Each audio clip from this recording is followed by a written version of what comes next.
bienvenue dans une nouvelle vidéo. Aujourd'hui, on a décidé de refaire une vidéo un peu thématique comme on l'avait fait pour l'automne, mais cette fois pour le printemps.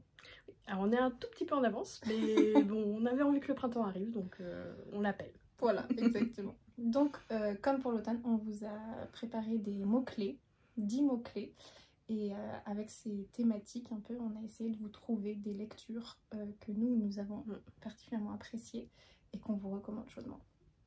C'est parti. On a un bonus d'abord, parce qu'on aime bien tricher. Et donc, moi, je voulais d'abord vous présenter une BD parfaite pour le printemps. C'est dans le titre. Il s'agit du printemps suivant. D'ailleurs, il y a tome 1 et tome 2. Voilà, les deux sont parus, de Margot Motin. Moi, j'ai été hyper touchée par ces deux BD. Des BD qui sont vraiment assez intimes et presque autobiographiques, il me semble. Oui. Voilà, de sa vie à Margot Motin et notamment de son couple avec Paco, qui est aussi illustrateur. J'ai trouvé ça très frais, très bourré d'humour.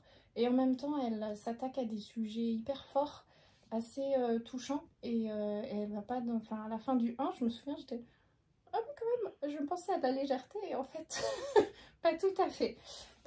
Et dans le tome 2, elle s'attaque aussi à d'autres sujets encore et qui m'ont d'autant plus touchée, qui sont vraiment personnels, voilà, sur l'anxiété, l'héritage familial aussi qui peut peser sur le quotidien ou dans notre vie d'adulte, etc. Enfin bref. Et puis c'est très printanier. Moi j'aime beaucoup le dessin de Margot Motin. Voilà. Et encore une fois, à chaque fois c'est bourré d'humour, même si elle s'attaque à des sujets importants. Voilà, donc je vous le recommande chaudement. Alors de mon côté, je vais vous parler d'un album pour les petits et pour les grands, Rose à petits pois, qui est publié chez La Pastèque. Donc La Pastèque, c'est une maison d'édition québécoise. Donc on trouve pas toujours leurs livres, mais ils sont quand même présents en général en librairie. Et c'est illustré par Geneviève Godbout, que j'aime particulièrement. Et c'est écrit, cette fois elle n'est pas l'auteur, par Amélie Caillot, que je connais pas particulièrement. Donc pour vous montrer un peu le style... Voilà, c'est des choses tout en douceur et en fait c'est du crayon. Voilà, c'est pas du numérique, donc c'est vraiment très beau, très frais. Et du coup c'est une assez longue histoire quand même d'une jeune femme qui s'appelle Adèle. Et Adèle, elle vit dans un petit village où elle a un café qui s'appelle le Tablier à Pois. Et il y a aussi une petite histoire d'amour puisque 2 fois par semaine vient ce personnage-là qui est épicier. Le mercredi, il est là pour avoir un étal de légumes et le dimanche, il vient uniquement pour lui offrir des fleurs. Voilà. C'est une jolie petite histoire et en fait, Adèle, c'est un peu le sourire de son village. C'est elle qui met beaucoup de joie chez elle, mais elle n'aime pas quand il pleut. Ça la rend très triste et puis dans ces cas-là, elle se cache sous sa couette. Et un jour, elle découvre une paire de bottes roses avec un soleil en dessous à l'entrée de son magasin. Elle se dit que c'est quelqu'un qui les a oubliées, elle les cherche, mais les bottes lui vont parfaitement. Et donc elle va mener l'enquête et puis elle va trouver d'autres choses, tout pour la pluie. Et bon, bah voilà, je vous laisse découvrir l'histoire. Et vraiment, pour moi, cet album, c'est le printemps, ne serait-ce que rien que sa couverture et son histoire. Et d'ailleurs, ça commence avec cette illustration. Voilà, et il y a écrit une rose, une marguerite, une tulipe, une rose, une marguerite, une tulipe, donc les fleurs du printemps. Donc voilà, sublime album de Geneviève Godbout et Amélie Caillot. Et bien la transition est toute faite puisque notre premier mot-clé pour la thématique du printemps, c'était les fleurs. Alors moi je vais vous parler de Flower Heart, donc Heart, pardon pour mon accent.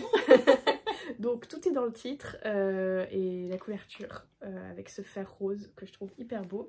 C'est écrit par Catherine Backwell et c'est publié chez Big Bang. Et c'est un one-shot de fantasy young adulte, plutôt bas en âge d'ailleurs. Et c'est l'histoire d'une jeune fille qui s'appelle Clara qui a une magie un peu incontrôlable. Et puis un jour en fait elle fait pousser des fleurs et un jour sans faire exprès, je sais pas qu'elle attaque son père, mais voilà, elle fait pousser des fleurs, voilà, dans son cœur. Donc voilà. Et du coup, elle va partir à la recherche d'un remède pour essayer d'aider son père. et elle va aussi découvrir plein de choses et elle va redécouvrir un de ses amis d'enfance avec qui elle n'est plus du tout en contact, qui est un charmant jeune homme. Et voilà, et c'est un peu cette quête-là. Et voilà, c'était une lecture que j'ai faite, qu'on a faite en même temps l'été dernier, qui était une lecture très sympa. Alors c'était pas le gros coup de cœur, mais j'avoue qu'il m'a laissé quand même un bon souvenir quand j'y repense. Et puis, je sais pas, il me fait penser au printemps, donc ça me semblait logique de le mettre dans la sélection.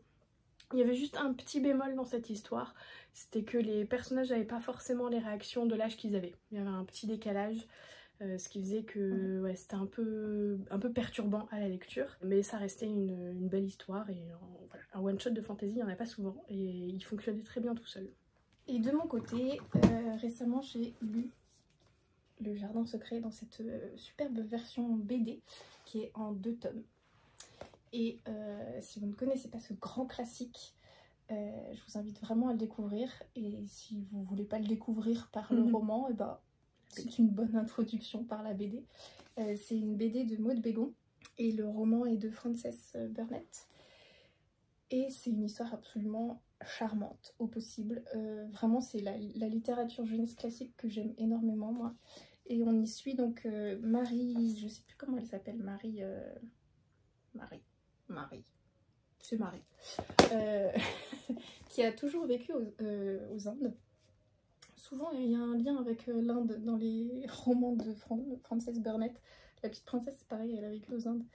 Et en fait, un jour, toute sa famille est décimée par je ne sais plus quelle maladie. Et donc, elle rejoint sa famille plus éloignée, son oncle, je crois, en Angleterre, à Londres, ou... Non, un manoir perdu sur la lande anglaise. Voilà. Et c'est une petite fille, comment dire, assez exécrable au début. Elle est vraiment très égocentrée, très égoïste. Elle arrive à Londres où il fait moche, il pleut, etc. Et donc elle râle tout le temps. C'est vraiment la petite fille qu'on a envie de détriper. Et puis, en fait, dans ce manoir avec son oncle, qui est pas hyper jovial, qui est assez renfermée, qui passe pas vraiment de temps avec elle, elle va avoir une gouvernante qui va beaucoup lui parler de la nature, de son frère, de sa famille, etc. Et évoquer un jardin. Voilà. Et en fait, un jour où Marie va sortir prendre l'air, elle va faire la rencontre de ce petit oiseau qui va la mener au jardin secret. Et donc à partir de là, elle va vouloir essayer de ressusciter ce jardin secret. Et puis elle va, au fil de l'eau, évoluer elle-même personnellement. Et puis découvrir aussi plein de secrets de famille, etc. Voilà, je ne vous en dirai pas plus, mais c'est absolument charmant. Et je trouve que dans la BD, j'ai énormément aimé que visuellement, on voit l'évolution en fait de Marie. Et puis il y a des planches absolument magnifiques. C'est très fleuri. Voilà, on est dans la partie un peu hivernale, il fait encore froid, le jardin est en friche, etc. Et puis plus on avance, plus on commence à voir des petites fleurs. Et puis je ne vous en montre pas trop non plus, mais donc il y a 2 tomes, et c'est fini en 2 tomes, et c'est absolument charmant. Et vraiment, au début, les images sont assez sombres, parce qu'elle reflète aussi l'histoire. Bref, lisez-le, vraiment visuellement c'est magnifique, et je trouve qu'elle a très bien retranscrit les émotions des personnages aussi dans le style du dessin, dans les couleurs, etc. Enfin, c'est superbe. Le deuxième mot, c'est renouveau, parce que le printemps c'est un peu... le renouveau de la nature, voilà. etc. C'est un thème qui était facile et compliqué à la fois. Oui, je veux me justifier pour ce qui va arriver ensuite. Parce qu'il y a quand même beaucoup de héros, enfin surtout héroïnes. Parce que c'est vrai que maintenant que j'y pense, je lis beaucoup de livres avec des héroïnes. Ouais, qui vivent des renouveaux dans les livres. Mais je me suis sentie obligée de vous reparler de la Cotta. Pardon. Mais vraiment, pour moi, là, dans mes dernières lectures, en tout cas, c'est une de celles qui fait le plus gros renouveau. Elle passe quand même par des épreuves, voilà. Donc, si jamais vous débarquez, que vous n'en avez jamais entendu parler. Donc Un palais de flammes d'argent, hein, c'est ça, de Sarah J. Maas. C'est le 4e tome de la saga ACOTAR. Donc en fait les 3 premiers forment une première trilogie, ensuite il y avait un tome intermédiaire et puis un 4e qui ouvre sur une nouvelle aventure. Donc là on était assez introductif, on ne sait pas du tout où va aller la suite, on attend l'annonce du numéro 5. Voilà. Et ce tome là se centre sur deux autres personnages que la première trilogie, donc sur Nesta et Cassian. Et Cassian, mon mari évidemment, et Nesta, hyper intéressante à suivre, et voilà, c'est mon tome préféré. Et je peux rien vous dire parce que si vous n'avez pas lu, je vais pas vous dévoiler l'histoire, mais Nesta fait un sacré travail sur elle-même sur ce tome et ça m'avait beaucoup touchée. Donc voilà, le renouveau c'est aussi Nesta pour moi. Et ça aborde plein de thématiques hyper fortes et hyper importantes sur l'Antiquité. Ouais. Et c'est très très smutty. Oui, précise. Je préfère prévenir. De mon côté, j'ai récemment lu, ça a été ma toute première lecture de 2025. Nous sommes en 2025. Et ça a été un énorme coup de cœur. Et c'est La demeure des Mahorel de Siècle Vaelban et illustré par Anouk Faure. Et c'est une merveille. Si vous avez un peu regardé nos précédentes vidéos, vous connaissez mon amour pour la plume de Siècle Vaelban depuis que j'ai lu Plein Ciel. Et ben ça ne se dément pas dans celui-ci, c'est sublime, c'est magnifique. Et en plus de ça, c'est sublimé par les illustrations d'Anouk Faure qui font d'une part égale en fait toute la beauté de ce livre. Vraiment, je crois que Claire peut en témoigner. Quand je le lisais, j'étais à fond émerveillée. Et pourquoi renouveau? Parce qu'on y suit l'histoire de Regard, qui est un sage en perdition un petit peu sur les eaux. Enfin, voilà, il est perdu tout seul au milieu de la mer et il est un peu désespéré de retrouver un jour son peuple. Et il va faire la rencontre de 2 enfants qui s'appellent Venise et Rennes, qui vont petit à petit, en racontant leur propre histoire par bribes, et puis en discutant avec lui de plein de sujets, et peut-être lui ouvrir les yeux sur qui il est, sur le monde qui les entoure, sur les légendes qu'on raconte qui sont peut-être pas des légendes, etc. Et en fait ça va être une rencontre assez phénoménale pour lui, et une sorte de renouveau, de résurrection au fil en fait de cette histoire, qui va vraiment lui ouvrir les yeux. Et vous le savez si vous avez lu Plein Ciel, Siècle Vaelban aime énormément donner du sens au nom, et s'il s'appelle Regard, ce n'est pas pour rien. Et d'ailleurs c'est les enfants qui lui donnent ce nom, on le sait dès le début, hein. Je vous spoil absolument rien en disant ça, d'ailleurs c'est dans la 4e, bref, mais on le comprend très vite. Et il y a toute une signification derrière ça, et c'est vraiment très très très beau. Elle aborde plein de thématiques très philosophiques, qui touchent aussi un peu au spirituel de temps en temps. Et alors voilà, moi je suis émerveillée vraiment par la profondeur de ce texte. Et je pense que c'est un texte que j'aurais plaisir aussi à relire, parce qu'il y a tellement de choses, c'est tellement riche qu'on ne peut pas tout absorber d'un coup en fait. Donc je me suis laissée porter par cette histoire, par tout ce qui était vécu par les personnages, par ce qu'ils nous racontaient, par voilà, leur dérive sur les eaux. Et puis j'y reviendrai pour me raccrocher à plein de thématiques qui sont extrêmement bien abordées. Petite merveille. Alors le 3e thème, le chocolat évidemment. Alors on a élargi un peu à gourmandise parce que chocolat, moi j'avoue que je butais un peu dessus sur le chocolat. On n'explique pas pourquoi, hein. C'est vrai, il y a quelque chose qui arrive pendant le printemps, généralement lié à des œufs, du chocolat. Vous voyez ce que je veux dire. Alors le livre que je vais vous proposer, alors il est osé quand vous ne connaissez pas l'histoire, il est encore plus quand vous avez lu l'histoire. De délicieux enfants de Flore Vesco, chez l'École des loisirs, qui est une sublime réécriture du conte du Petit Poucet. Vous voyez un peu le thème de la gourmandise est même dans le titre. Et il y a même écrit en 4e, il ne faut pas manger pour vivre, mais vivre pour manger le monde. Voilà, ça résume assez bien le livre, mais ça va bien au-delà, puisque si vous connaissez le style de Flore Vesco, vous savez que il n'y a pas qu'une seule couche dans ce qu'elle écrit, il y en a des tonnes et il y a plein de choses à comprendre et à sous-entendre, et voilà.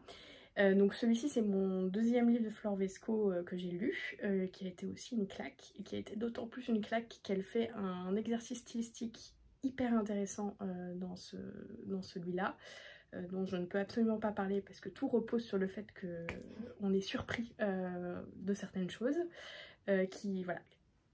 Bravo Flore Vesco, c'était très bien mené. Et voilà, et c'est une réécriture du Petit Poucet, je peux rien en dire. C'est vraiment le genre de livre qu'il faut juste lire et se laisser porter, et se laisser porter aussi par la modernité du message qui est passé, et voilà, parce qu'elle nous fait aussi comprendre, et par tous les messages qu'elle transforme à partir du conte originel.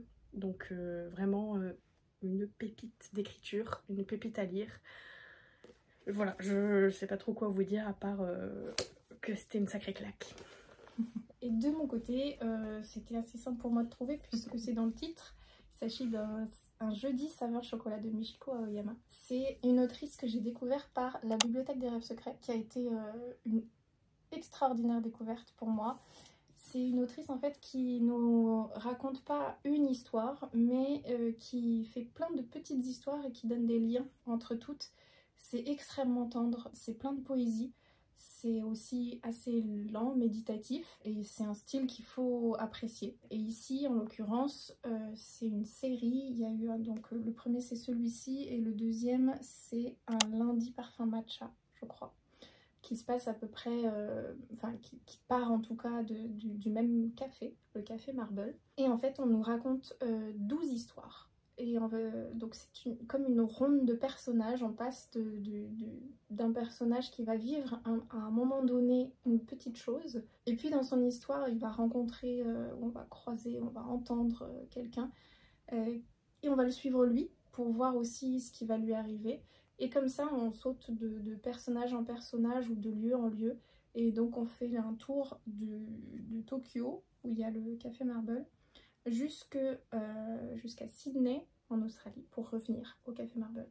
Donc voilà, une petite ronde de personnages. Et à chaque fois, c'est vraiment des instants de vie, mais qui sont pleins de beaux messages aussi. Voilà, il y a toujours une histoire, enfin, selon les histoires, elle nous touche plus ou moins. Et puis selon le moment où on le lit aussi, je pense que moi, au fur et à mesure que je lis des livres de Michiko Aoyama, il me touche de moins en moins. Mais je pense aussi que c'est voilà, c'est un style qui m'a beaucoup parlé quand je l'ai découvert. Et peut-être aujourd'hui, ça l'est moins. Je sais pas. En tout cas, celui-ci, j'avais vraiment beaucoup aimé. Et je vous invite vraiment à le découvrir parce que c'est très chouette. Et je me souviens de notamment la toute première histoire que j'avais trouvée trop choupi. Voilà, la toute première ou la toute dernière, je sais plus. Mais c'est très choupi. Un jeudi saveur chocolat. Alors avec le printemps, on peut ressortir les robes, les jupes, etc. Donc on se dit que ça pouvait faire un thème sympa aussi. Bon, après, moi, je vis ma vie en robe, donc... J'en mets souvent aussi, au final. Mais c'est quand même il n'y a plus les collants. Petites robes légères. Voilà, c'est plus léger. Alors moi, je vous parle pas du tout de robes légères. Puisque je vous parle de Noblesse oblige de Maren Alix, publié chez Slalom. Donc c'est du roman young adulte. Et c'est une uchronie. C'est bien ça le mot. Puisque on part du postulat que la Révolution française a échoué, et donc que de nos jours, il y a toujours une monarchie absolue qui est en place en France. Et qu'est-ce que ça donnerait si on était toujours soumis à cette monarchie absolue? Et alors, on suit très précisément Gabrielle, qui est une jeune fille qui en fait est anti-royaliste, qui fait pas tout à fait mais un peu partie de la résistance, et a lieu tous les ans une télé-réalité qui s'appelle Noblesse oblige, où des jeunes femmes roturières ont la possibilité de rencontrer des nobles pour faire des mariages arrangés. En gros, il y a beaucoup de consanguins et donc il faut faire venir du sang un peu frais. Globalement, c'est le but de l'émission. Voilà, et donc tout est filmé comme voilà, une émission qu'on verrait aujourd'hui à la télé. Et elle va du coup faire en sorte d'être sélectionnée dans cette émission pour pouvoir infiltrer la noblesse, et elle va avoir voilà, une mission pour essayer de faire échouer la monarchie, de faire tomber la monarchie en rapportant des informations, parce qu'il s'est passé quelque chose dans l'émission de l'année précédente. Voilà, il va falloir qu'elle enquête un petit peu, sauf que bon, elle est entourée de caméras, elle est entourée de nobles, elle est entourée de plein de choses qui la surveillent, donc la mission est pas facile.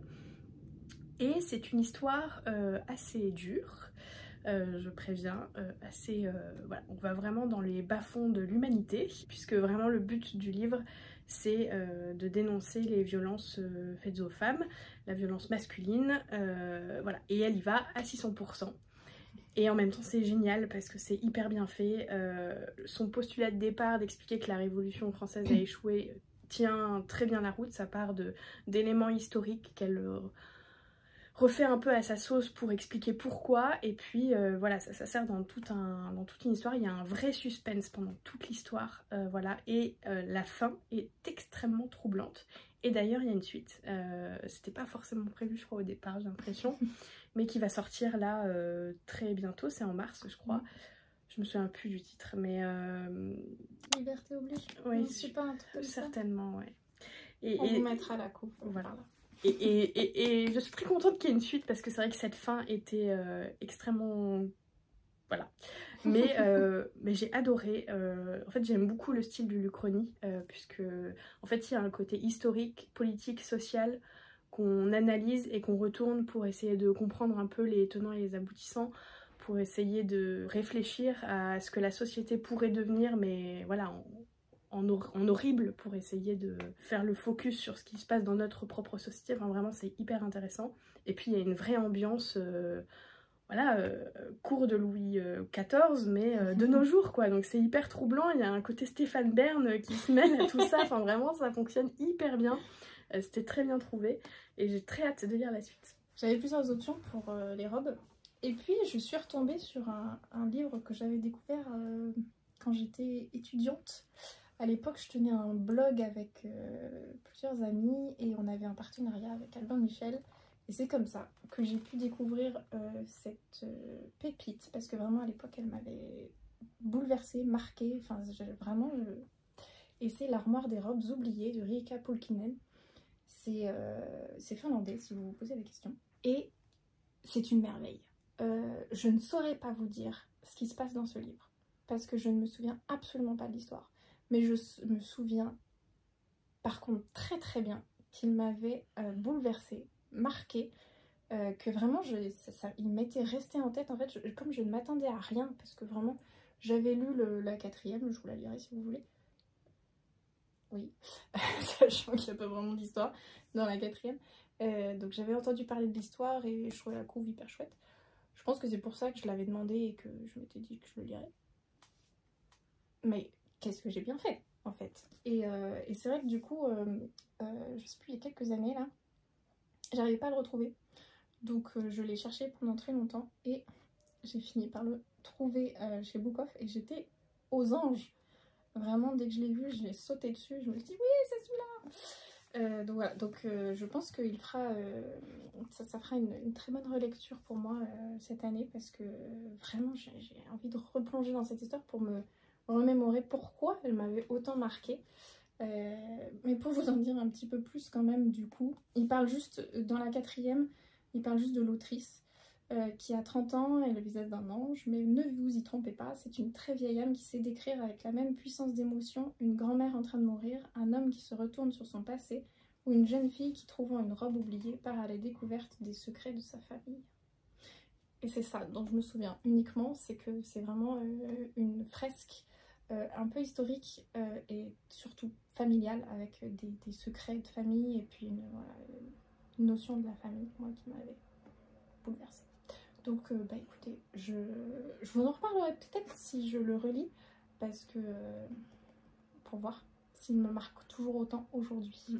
Après les robes, on s'est dit que le printemps c'était les couleurs. C'est pétillant, il y a des fleurs partout et donc il y a plein de couleurs. Bon, ça, il y avait moult choix pour les couleurs. Moi, j'ai pris le livre qui était le plus pétant dans ma bibliothèque, mais pas seulement. L'adaptation comics de À tous les garçons que j'ai aimé de Jenny Han. Et là, c'est du coup fait par, je sais pas qui est au scénario, qui est au dessin, la couleur, Grisso, Akimaro et Lilu. Et c'est le nouveau label Jungle, romance graphique. Alors, du coup, voilà, il y a un petit pantone rose fluo déjà sur la couverture, donc forcément, je vous dis, celui-là, je suis pas prête de le perdre dans ma bibliothèque. Et puis, bah évidemment, voilà, c'est tout coloré. Donc voilà, c'était c'était parfait. Et puis pareil, je trouve que c'est une bonne lecture de printemps aussi, puisque vous connaissez peut-être l'adaptation qu'il y a eu sur Netflix. Du coup, c'est 3 livres, il y a eu 3 films. Je pense que c'est une des dernières comédies romantiques que j'ai le plus regardées. Voilà, je pense que le 1, j'ai dû le voir au moins 5 fois. Au moins. Vraiment. Et à chaque fois que je le regarde, j'adore. Et je sais que un des trucs qui m'avait beaucoup marqué dans le film, c'était les couleurs, notamment. Que je trouve très fortes. Et il y a eu un moment où je voulais exactement ça chez moi. Donc forcément, j'ai repensé à ça. Et donc très rapidement, il y a aussi, évidemment, c'est adapté à la base d'un livre que j'ai également lu. Et qui sont assez différents du film. Moins moderne, moins féministe, un petit peu plus classique et on sent que c'est un petit peu plus daté que les films, pardon. Et la BD, et j'ai trouvé assez un entre-deux, c'est-à-dire qu'il y a des scènes où on revoit vraiment les scènes du film et puis en même temps j'ai eu l'impression de retrouver aussi un peu l'essence du livre de départ. Voilà, j'avais l'impression que c'était un mix des deux, mais le livre je l'ai lu il y a quand même plusieurs années, donc j'ai un souvenir assez flou. Et donc on suit Lara Jean qui a 16 ans, qui conserve des lettres d'amour dans sa chambre. Et en fait c'est des lettres d'amour qu'elle a écrites à chaque fois qu'elle avait un énorme coup de cœur pour un garçon et qu'elle planque. Et un jour, bon, elle se dispute avec sa sœur, c'est une longue histoire, mais sa petite sœur retrouve ses lettres et les envoie à ses amoureux. Et elle se retrouve dans une situation évidemment impossible. Donc heureusement il y a des lettres qui vont complètement ailleurs et voilà, et c'est pas très grave. Et puis bah il y en a 2 qui vont un peu particulièrement la déranger. C'est la lettre déjà qu'elle a écrite au petit copain de sa sœur, sa grande sœur, de sa grande sœur, parce qu'à la base ils étaient meilleurs amis et voilà.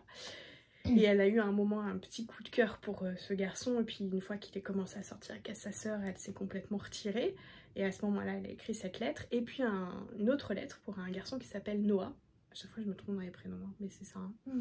Et puis, bah, il va y avoir une petite histoire de fake dating, enfin voilà, tout ce qu'on aime. C'était très chou.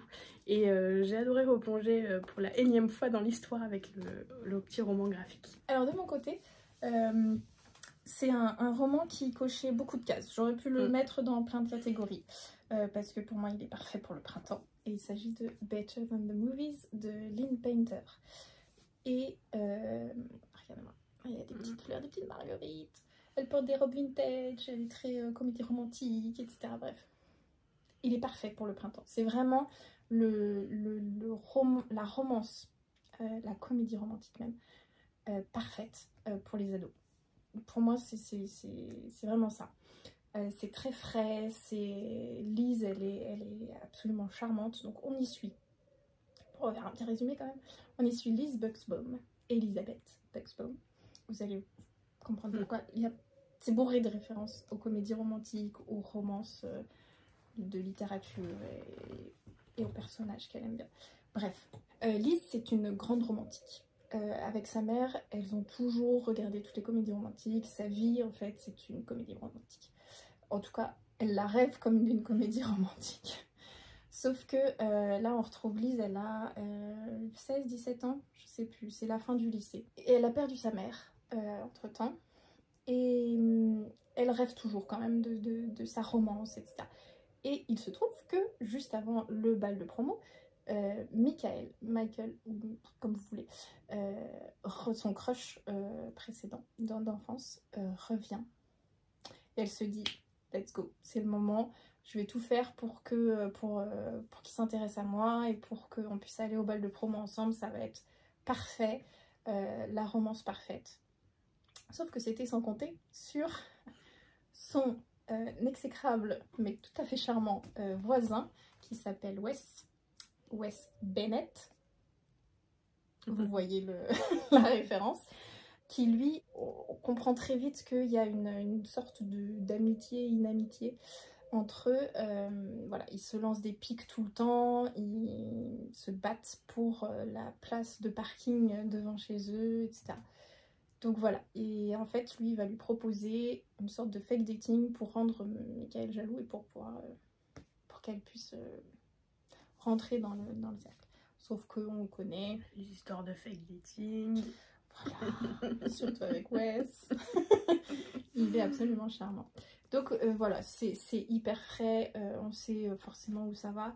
Le seul truc que je lui reprocherais, en dehors de une référence que je n'ai pas aimée, qui m'a fait bondir de mon siège quand je l'ai lu, parce qu'elle compare Bridgerton à Jane Austen, mais pas dans le bon sens.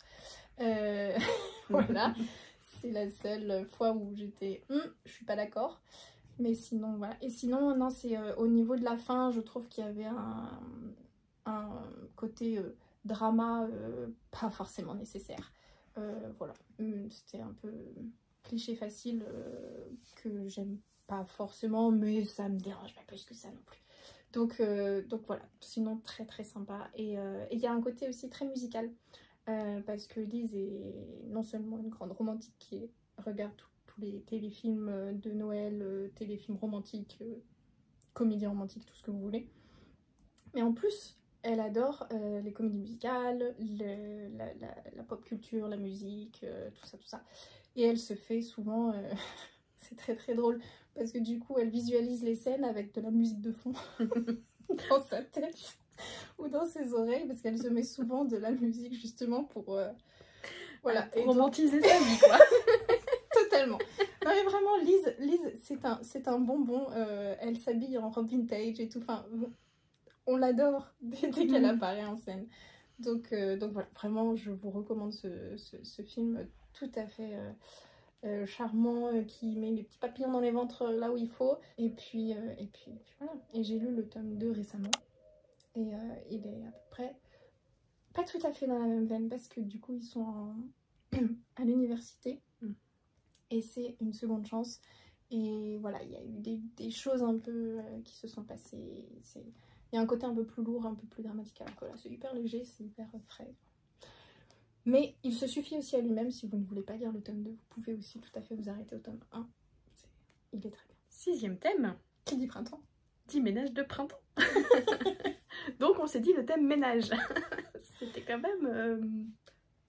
Ouais. Mais on a trouvé. Mais on l'a trouvé. Même trouvé assez rapidement. Oui, alors moi un petit peu plus compliqué, mais... Je vais vous parler de Un coup de soleil de Serena Giuliano. Bon bah voilà, Serena Giuliano. Je pense qu'on en a déjà pas mal parlé sur la chaîne. À chaque fois c'est des jolies histoires avec toujours des jolies choses qui sont dites, des jolis messages qui sont passés. Et celui-ci particulièrement, pourquoi ménage? Puisqu'on suit Éléonore qui est femme de ménage. Voilà, et qui vient de se séparer de Marco, bon, je me souviens plus mais c'est ça, et qui est une femme qui a plutôt tendance à penser aux autres plutôt qu'à elle. Et puis bah ça va être comment est-ce qu'elle va, il aurait pu rentrer aussi dans Renouveau par exemple. Oui, tout voilà. à fait. Et c'est comment est-ce qu'elle va réussir à se recentrer sur elle-même et puis à trouver le bonheur, voilà, tout simplement. Ça se passe, on est cette fois dans quelle ville? À Salerno. Donc comme d'habitude avec Serena Giuliano, on voyage en Italie, on est plongé dans les saveurs, dans l'accent italien, dans les voilà, dans les couleurs, non, vraiment, enfin c'est hyper efficace, ça donne envie de... Voilà, en attendant l'été, c'est aussi très bien, puisque en général ces livres sortent en mars et il y a la son suivant qui a été annoncé, je sais plus le titre, mais... La Gloria. Ah oui, sublime aussi la couverture, parce qu'à chaque fois il y a très belle couverture. Et en plus, elle fait aussi des petits clins d'œil entre ses livres, puisqu'on retrouve des personnages qui étaient dans les romans précédents, mais c'est pas... On peut les lire tous séparément, hein, c'est vraiment tous des histoires séparées, c'est juste que c'est des petits clins d'œil. Donc là, il y a un petit clin d'œil dans celui-ci. Et voilà, et en fait, ce que j'ai adoré, enfin la chose qui m'a beaucoup marquée dans celui-ci, c'est comment est-ce qu'elle arrive à parler de certaines choses avec naturel et sans jugement, et Et voilà, il y a un personnage secondaire qui a une histoire particulière qu'on retrouve d'ailleurs dans celui qui est paru l'année dernière. Et voilà, qui était une très belle histoire, très touchante. Voilà, donc... Et c'est drôle. Ah oui, c'est drôle. Elle a un style, de toutes les façons. Merveilleux. Et donc là, on voit au début, elle va chez les gens faire des ménages. Et donc du coup, elle raconte aussi la vie de ces gens chez qui elle rentre. Et en fait, elle rentre dans leur intimité. Donc forcément, c'était hyper touchant. Je me souviens que j'avais été beaucoup marquée par celui-ci. Je crois que c'est mon deuxième préféré après Mamma Maria. De toute façon, Mamma Maria est indétrônable. Indétrônable. On est d'accord. Alors moi, après avoir beaucoup cherché, je me suis dit que vous ne connaissiez pas mon amour pour Tracy Chevalier et que La jeune fille à la perle est tout trouvé pour le ménage, puisque Grit, notre petite jeune et ravissante Grit, et en fait au tout début est engagée comme servante dans la maison des Vermeer, et donc pour faire le ménage et s'occuper des enfants. Voilà. En gros ça s'arrête là parce qu'après le sujet n'est pas, vous vous en doutez bien, le ménage, mais toute son histoire a cette histoire romancée, inventée complètement par Tracy Chevalier, même si sur le plan historique, c'est ce que j'aime avec cette autrice, c'est qu'elle fait des recherches de dingue et que tout est hyper pesé, c'est finement amené, et elle nous plonge quand même dans une époque, dans un lieu, et là en l'occurrence dans la vie de Vermeer et dans ses peintures de manière absolument incroyable. Enfin vraiment, moi j'ai une admiration profonde pour Tracy Chevalier, parce que les livres historiques, c'est typiquement le genre de livre que je n'écrirai jamais parce que ça demande beaucoup trop de recherche, et voilà, tout est pesé, tout doit être bien à sa place dans le langage et tout ça. Bref, trop de contraintes pour moi. Mais en tout cas, Tracy Chevalier, elle excelle dans ce genre-là. Et d'ailleurs, je l'ai découverte grâce à La jeune fille à la perle qui m'a bluffée, bouleversée, qui m'a fait passer par plein d'émotions, parce que ce que vit Grit, non seulement vis-à-vis de sa vie chez les Vermeer, avec toute la famille Vermeer, mais il y a aussi son histoire personnelle, familiale, qu'on croise et qui n'est pas du tout retracée d'ailleurs dans le film. Je me souviens, j'avais été un peu déçue par le film, même si après avoir pris du recul, le film est intéressant sur plein de points de vue, mais très éloigné du roman. Et je vous invite vraiment à découvrir le roman, parce que en fait, on s'attache complètement à cette jeune fille. C'est pas du tout malsain, si vous vous demandez, parce qu'elle romance pas du tout une histoire d'amour entre Vermeer et la jeune fille qui est prétendument celle qui a posé pour le tableau de La jeune fille à la perle, qui est donc une servante qu'on a habillée comme une noble, en tout cas selon les rumeurs, la légende, parce que personne ne sait en fait qui était cette jeune fille. Donc là vraiment tout est inventé. Et puis j'ai adoré découvrir les techniques de peinture qui sont décrites extrêmement bien.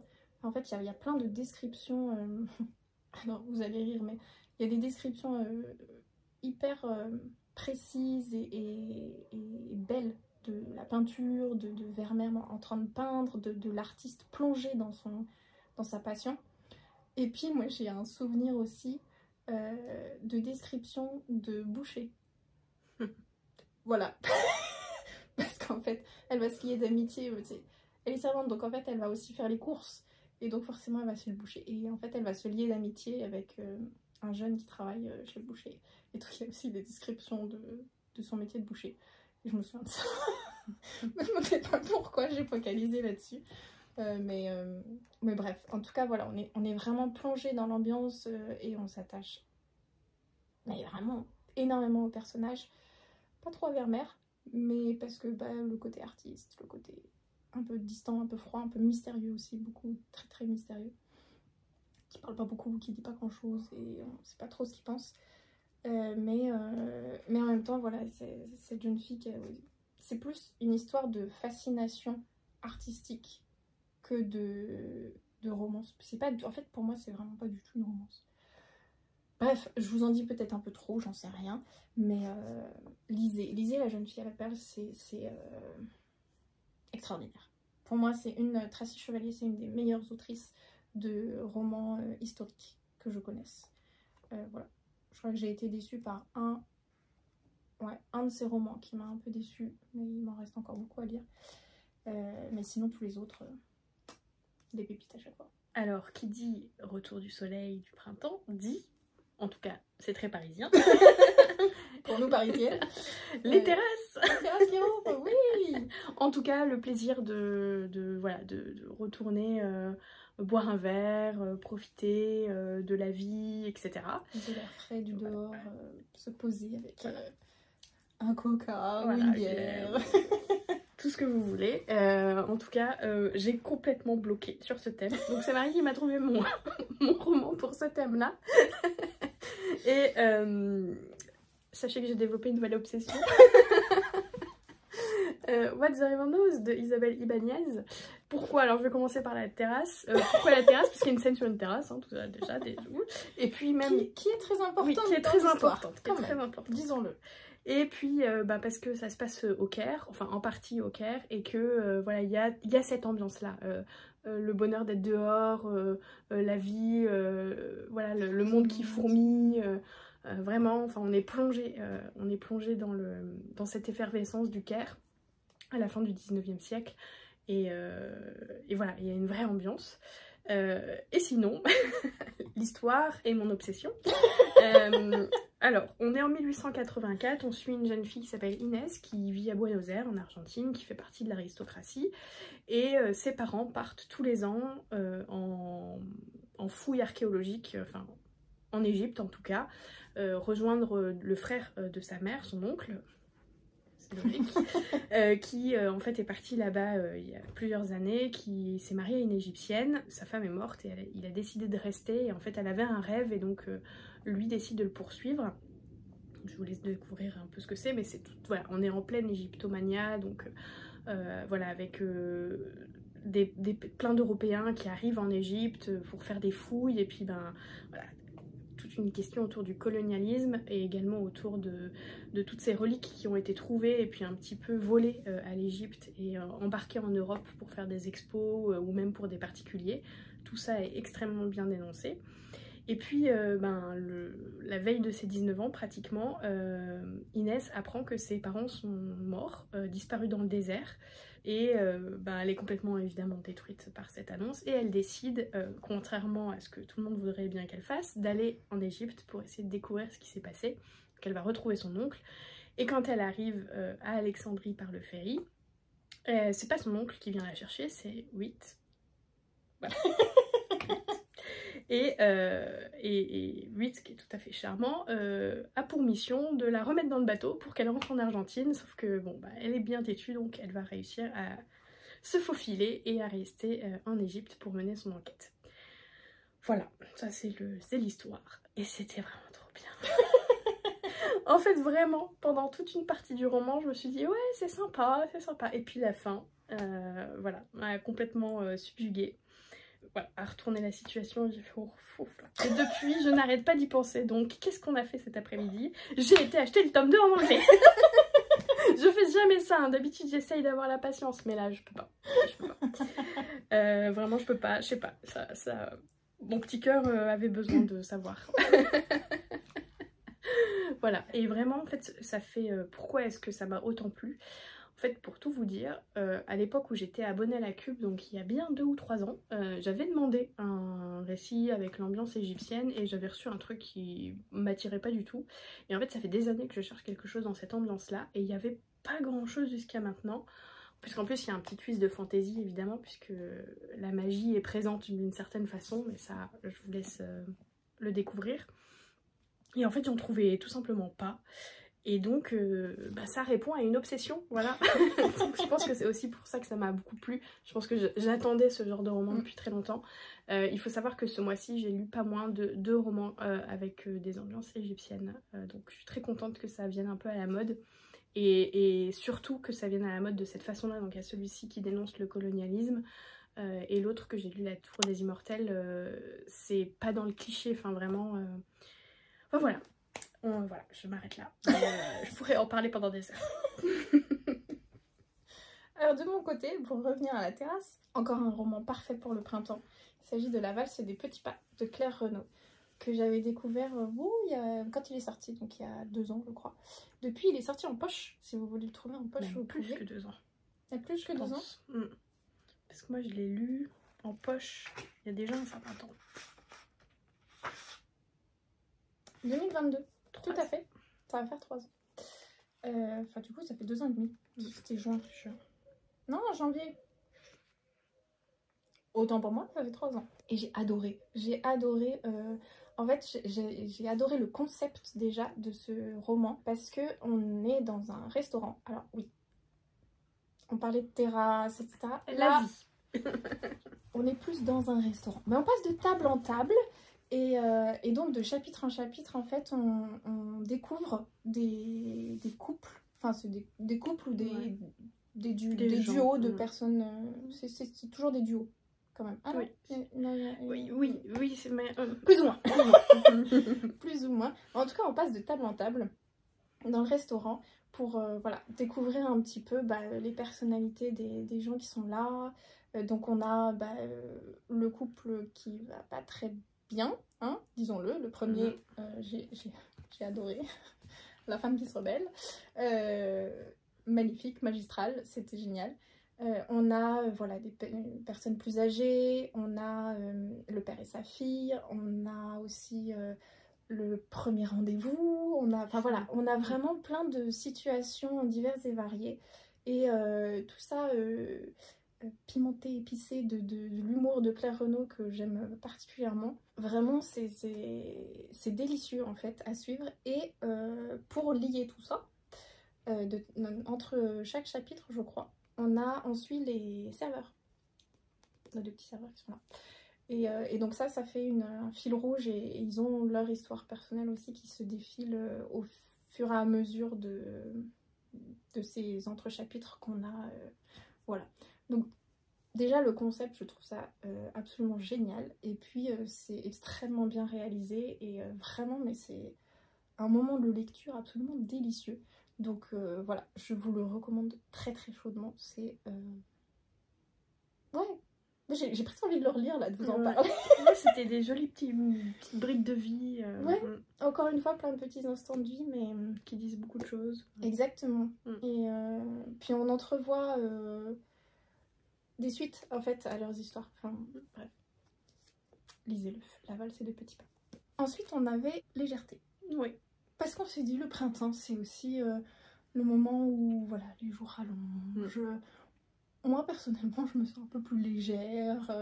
On commence à enlever les couches de vêtements. Voilà. Bref, la légèreté. Alors, pour ce thème, c'est peut-être un peu tiré par les cheveux, mais j'ai pris Gwen and Art Are Not in Love. C'est de Lex Croucher. Je sais pas comment ça se dit, Croucher. Bon, bref. Chez Casterman, donc c'est du young adulte. On est dans une légende arthurienne revue, revisitée, un petit twist de modernité. Voilà, donc quelque chose qui ne se serait certainement pas passé de cette façon-là si ça avait été vrai. Voilà, puisque on suit Gwen et Art, qui sont 2 personnages qui sont censés se marier, sauf que Gwen est plutôt amoureuse de Bridget et Art est plutôt amoureux de Gabriel. Voilà, c'est ça le petit twist un peu léger. Alors, je l'ai lu il y a quelques temps maintenant, j'ai pas un souvenir très précis de l'histoire, mais il y a quand même une vraie intrigue de fond, puisqu'en fait, il me semble que Art débarque dans le royaume, il a été envoyé là, et il y a une histoire de complot, de mensonge de son père, qui est peut-être pas hyper gentil. Voilà, il y a tout un truc comme ça, s'il y a une bataille à un moment, voilà, je trouve que la couve est assez réussie et donne assez bien l'ambiance du livre, c'est-à-dire ce côté un peu médiéval, mais moderne. Voilà, moderne dans le sens frais, voilà, avec des personnages qui sont très drôles. Je me souviens avoir beaucoup ri et puis avoir été aussi pas mal touchée par les histoires, en particulier celle de Art. Et j'ai vu là tout à l'heure qu'en plus il y avait une espèce de, je sais pas si c'est une suite, mais qui avait été aussi écrite, voilà, qui n'est pas encore arrivée en France, mais moi je la lirai peut-être si elle arrive, mais vraiment c'était En fait, ça fait du bien d'avoir... parce que ça a été publié au moment où on commençait à avoir des histoires avec des personnages gays, lesbiennes, etc. Sans que ce soit un sujet. Voilà. Ou juste c'était naturel et ça fait du bien, c'est frais, c'est moderne, on aime bien quoi. Alors de mon côté, je vais vous présenter un webtoon, une série de webtoons, mais qui est terminée en 6 tomes. Voilà, il s'agit de A Tender Heart. Et comme vous pouvez le voir aux couvertures trop kiki, voilà, je vous en montre quelques-unes. Tome 1, le tome 2, le tome 3, le tome 4. Je sais pas si je vais tenir avec les 6 parce que... Le 5. Et le 6. Bon, qui spoil un petit peu. Mais, oui, sans spoiler vraiment. Sans doute, hein, les webtoons, c'est jamais une grande surprise qui se passe. Quoique, celle de la mort atteint les vilaines, je sais pas où ça va. Mais, bref, revenons à nos moutons. The Tender Heart, c'est vraiment une histoire trop choupidou d'amour. Et, voilà, on est sur ce style-là. C'est vraiment très kiki. C'est plein d'humour, plein de tendresse. C'est trop mignon. Voilà, pour l'histoire, il s'agit, comme pour tous les webtoons quasiment que je lis, en tout cas, d'une histoire de réincarnation. Enfin, réincarnation un peu particulière, puisque en fait, c'est une lectrice qui va tomber dans son roman préféré.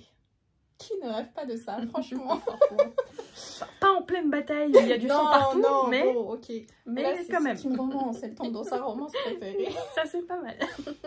Et en plus, en fait, elle a un attrait particulier pour un des personnages qu'elle aime d'amour parce que le pauvre, il a énormément souffert et elle compatit énormément avec lui, même si dans l'histoire, il tourne mal. Voilà. En tout cas, au début de l'histoire, en fait, il a une malédiction. Et donc, vous voyez, c'est ce petit garçon, il a une partie un peu noire sur lui. Et en fait, il fait plus petit, plus jeune que son âge, parce qu'à cause de cette malédiction, tout le monde pense qu'il va mourir. Mais elle, vu qu'elle a lu le roman, elle sait bien ce qu'il en est. Et donc, quand elle va arriver, en fait, elle va arriver dans cette histoire en tant que servante auprès de ce personnage. Et comme elle l'aime trop, forcément, elle va l'aider, lui faire beaucoup de bien. Lui, il va s'attacher à elle, forcément. Sauf qu'elle, voilà, pendant plusieurs tomes, elle est là en mode je veux l'aider, je l'aime trop, etc. Mais elle n'est pas du tout en mode je vais changer l'histoire, il va tomber amoureux de moi. Non, non, elle, non, c'est juste moi je l'aime et je l'aide et je suis contente. Et donc elle ne voit pas du tout qu'il est en train de tomber follement amoureux d'elle, jusqu'à ce qu'elle s'en rende bien compte. Hein, voilà. Mais voilà, c'est A Tender Heart. C'est à l'image du titre en fait, c'est vraiment ça. C'est tendre, c'est mignon, c'est chouchou, voilà, j'ai trop aimé. Et d'ailleurs, de vous en parler, ça me donne envie de les relire. Et c'est parfait pour le printemps, c'est assez... Même s'il y a cette histoire de malédiction au début et certaines pages où lui est un peu sombre, un peu désespéré en fait de la vie, il pense qu'il va mourir et que voilà. Mais elle va lui redonner de la lumière, de la fraîcheur, de la joie. Ouais. Bref, j'ai envie de les relire. Donc, Tender Heart, en 6 tomes, c'est terminé. C'est très mignon, c'est plein d'humour, c'est choupinou d'amour. Nouveau thème. Un peu moins choupinou d'amour. On s'est dit que le printemps, c'était quand même aussi le temps qui change, la pluie, le soleil. Voilà. Donc c'est un peu un thème pluie-soleil, temps changeant. Oui. Alors, moi c'était un peu tout trouvé. Je suis ton soleil de Marie Pavlenko. Ouais, c'est exactement ça. C'est Marie Pavlenko écrit magnifiquement bien. Pour l'instant, je n'ai lu que 2 de ses romans, mais j'en ai un qui m'attend et je fais en sorte qu'il y en ait toujours un qui m'attend chez moi. Et elle écrit magnifiquement bien pour les adolescents, particulièrement là les lycéens. On suit Déborah qui est en terminale. C'est un peu compliqué pour Déborah à la maison. Sa mère vidéo et débat. Elle essaye de se débrouiller comme elle peut. Et un jour, elle rencontre un garçon, il me semble. C'est pas du tout une romance. J'ai un trou. Mais oui, elle rencontre un garçon. Enfin bref, il lui arrive des aventures et c'est son année de terminale. Et voilà, toutes les douleurs et les joies qu'elle va vivre dans cette année et de comment est-ce qu'elle va réussir à survivre à cette année. Il y a un peu de ça. Ça m'avait énormément touchée. Il y a plein de personnages, il y a des scènes mais à mourir de rire. Il y a une scène avec une migale. Oh mon Dieu. Je déteste les migales, mais qu'est-ce que j'ai ri. Vraiment, c'était absolument génial. Il y a énormément de douceur et énormément de vérité dans tout ce qu'écrit Marie Pavlenko, et elle n'a pas peur d'aller sur les sujets difficiles. Voilà, donc voilà, je peux pas vous dire lequel ici parce que c'est vraiment du spoil, mais je me souviens que ça m'avait bouleversée, mais que j'avais trouvé que c'était extrêmement bien traité. Voilà, je suis ton soleil. Et de mon côté, alors il y en a plein que j'aurais pu vous présenter. Mais je suis retombée sur Les Déferlantes de Claudie Gallet. Et je me suis dit que je vous présentais quand même assez peu de lectures adultes, alors que j'en ai fait. Et j'en ai fait des très bonnes. Et j'ai notamment fait celle-ci il y a quelques années. Alors je sais plus pourquoi je me suis plongée dedans. On me l'avait offert et voilà, c'était un jour, je savais pas quoi lire, j'ai pris ça. Et j'ai été happée complètement par cette histoire. Par contre, ne me demandez absolument pas de vous redire ce qui se passe dans ce livre, je ne saurais pas vous le dire.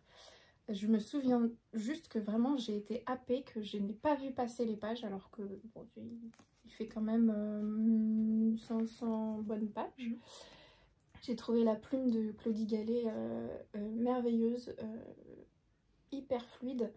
Et j'ai adoré suivre.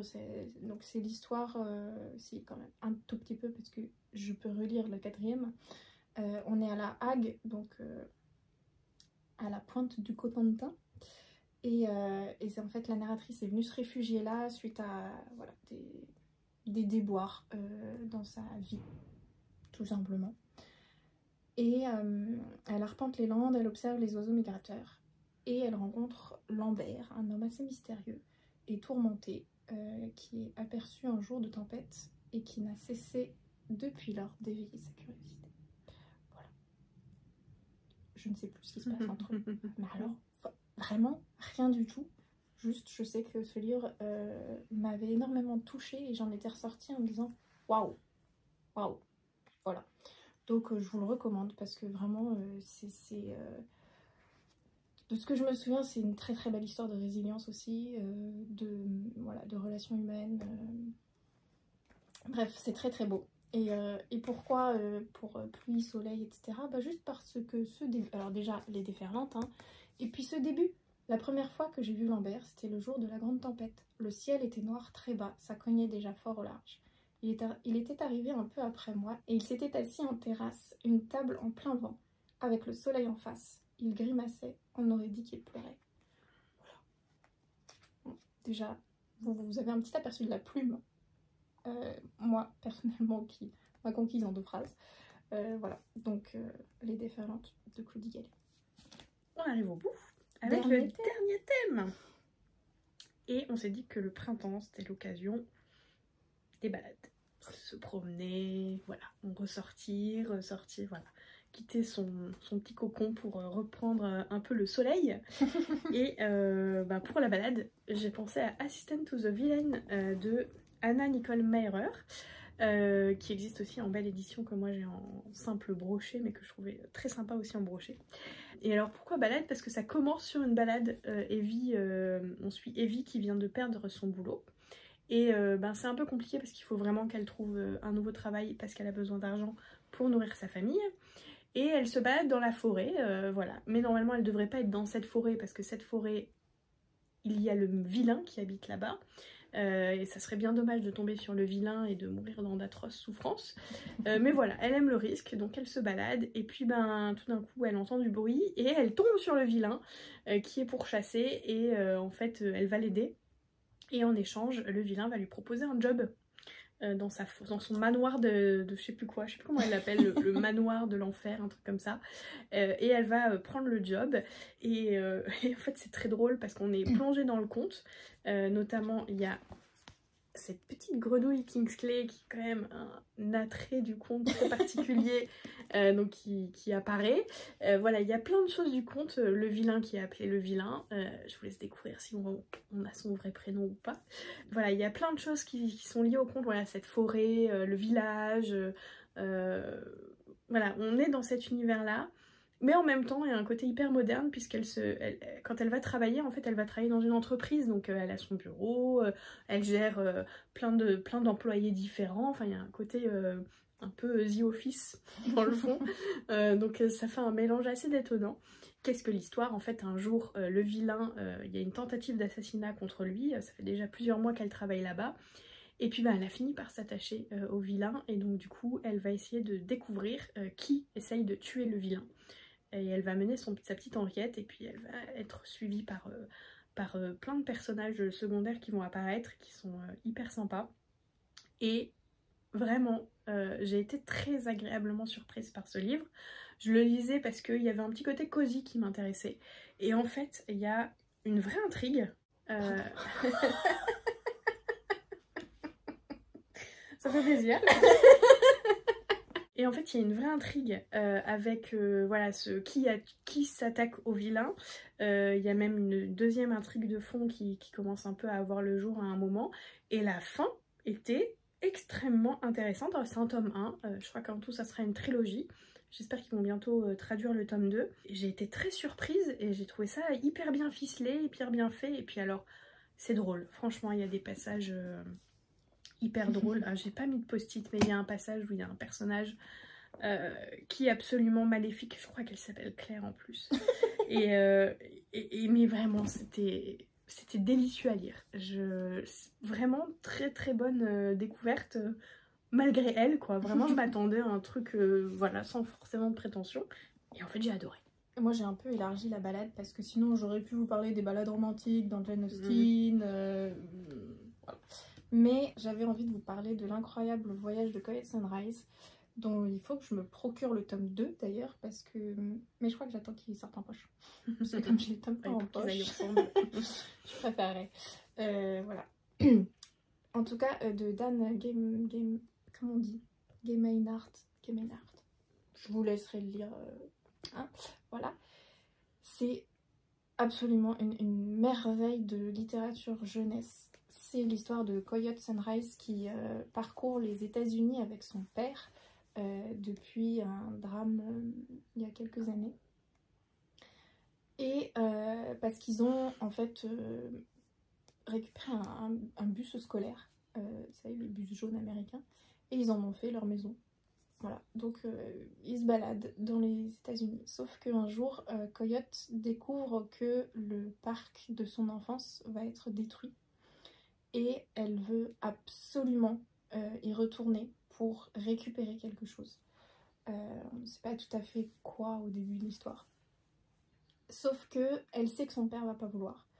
Et donc elle essaye de ruser pour ramener leurs pas un tant soit peu vers ce parc pour arriver à temps avant la démolition.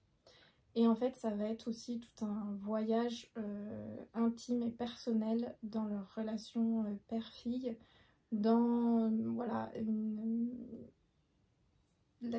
comment dire, dans une revisite un petit peu aussi de ce drame qui a fait de leur vie ce qu'elle est aujourd'hui, et qui a fait d'eux, du père et de la fille, ce qu'ils sont aujourd'hui. Voilà, j'ai adoré la personnalité de Coyote Sunrise, qui est une jeune fille hyper dégourdie, qui a une vision de la vie, des relations humaines, etc. absolument merveilleuse. En chemin, évidemment, ils vont rencontrer des gens, ils vont voilà, prendre des gens avec eux aussi sur leur chemin. Et donc il y a des amitiés qui vont se créer, il y a plein de choses qui vont se vivre. Mais c'est absolument merveilleux. Bon, prévoyez la bonne boîte de mouchoirs parce qu'à la fin, j'ai pleuré toutes les larmes de mon corps. Mais voilà, encore une fois, une pépite, un énorme coup de cœur auquel je ne m'attendais pas forcément, parce que vraiment, je le lisais surtout parce que je trouvais la couverture hyper sympa, hyper fraîche, etc. Je me suis dit trop bien, le concept, je suis fan. Voilà. Donc j'y allais comme ça, en mode frais. C'est là qu'on aime être surpris et se faire avoir sur toute la ligne et être bouleversé par une histoire qui est bouleversante. Donc je vous le recommande à 10 000 % ce livre. Et voilà, on a fait le tour. Oui, encore une vidéo longue. Oh, mais vous êtes sur la chaîne maintenant, Oui, vous savez, vous savez, on ne sait pas faire des vidéos courtes. Donc voilà. Bah écoutez, n'hésitez pas à reprendre les thèmes et à nous dire, vous, vos conseils lecture sur ces thèmes-là. tout à fait. On fera peut-être un post Instagram comment, si on a le temps, si on y arrive, pour vous remettre un petit peu les thèmes et nos recommandations. N'hésitez pas en tout cas à nous laisser un petit commentaire, à liker la vidéo, Oui. ça nous fait toujours plaisir. À nous suivre. On essaye de répondre aux commentaires assez rapidement. Ça nous fait toujours plaisir en fait de voir que vous appréciez ce qu'on peut proposer. Et Voilà. puis si vous avez lu certains des livres qu'on a présentés, n'hésitez pas à nous le dire. Ouais. Ça nous fera- voilà. Que vous l'ayez aimé ou pas, hein. Oui. Vous avez tout à fait le droit de ne pas aimer les mêmes lectures C'est que nous. sûr. Et puis vous pouvez mettre plein de petites fleurs aussi dans vos commentaires. Voilà. Et ben on se retrouve très bientôt pour une nouvelle vidéo et on vous souhaite des lectures pétillantes. Et de jolies rencontres d'encre et de papier. À À bientôt.